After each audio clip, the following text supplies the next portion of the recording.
नमस्कार, मैं रुचि। आप देख रहे हैं जन संदेश टाइम्स।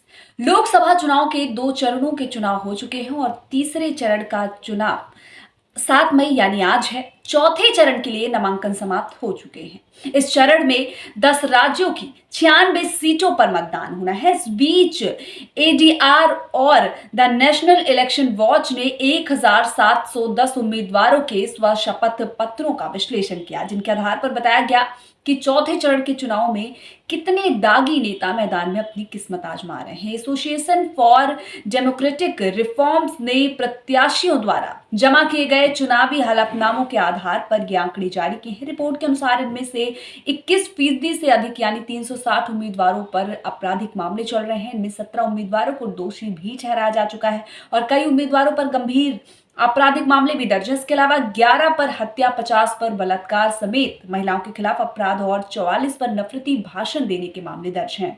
एआईएमआईएम के 3 में से 3 उम्मीदवार, शिवसेना के 3 में से 2 उम्मीदवार, भारत राष्ट्रीय समिति के 17 में से 10 उम्मीदवार, कांग्रेस के 61 में से 35 उम्मीदवार, बीजेपी के 40 उम्मीदवारों के खिलाफ आपराधिक केस दर्ज हैं।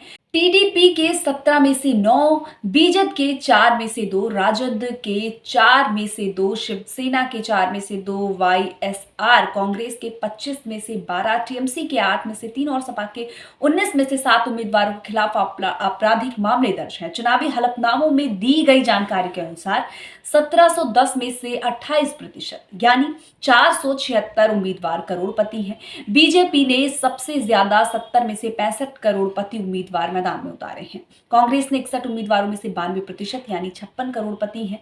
जनता दल, शिवसेना, आरजेडी और टीडीपी के सभी उम्मीदवार करोड़पति हैं। चौथे चरण में सबसे ज्यादा संपत्ति घोषित करने वाले उम्मीदवार चंद्रशेखर पेमासनी हैं। इस मामले में दूसरे स्थान पर भाजपा के कोंडा विश्वेश्वर रेड्डी और तीसरे पर संपत्ति घोषित करने वाले उम्मीदवार टीडीपी के प्रभाकर रेड्डी हैं। जानकारी के लिए बता दें कि लोकसभा चुनाव के चौथे चरण में 13 मई को 9 राज्यों और 1 केंद्र शासित प्रदेश की 96 सीटों पर मतदान होगा। जिन राज्यों में चुनाव होना है उनमें आंध्र प्रदेश, बिहार, झारखंड, मध्य प्रदेश, महाराष्ट्र, उड़ीसा, तेलंगाना, उत्तर प्रदेश, पश्चिम बंगाल और जम्मू कश्मीर शामिल है। अभी ये विश्लेषण में हमने आपको ये बताया कि चौथे चरण में कितने ऐसे प्रत्याशी हैं जो मैदान में उतरे हैं, जिनके ऊपर आपराधिक मामले दर्ज हैं और उनकी संपत्ति क्या है। देखा जाए तो कई ऐसे नेता मैदान में उतरे हैं जिनके ऊपर बलात्कार से लेकर हत्या से लेकर तमाम संगीन अपराध में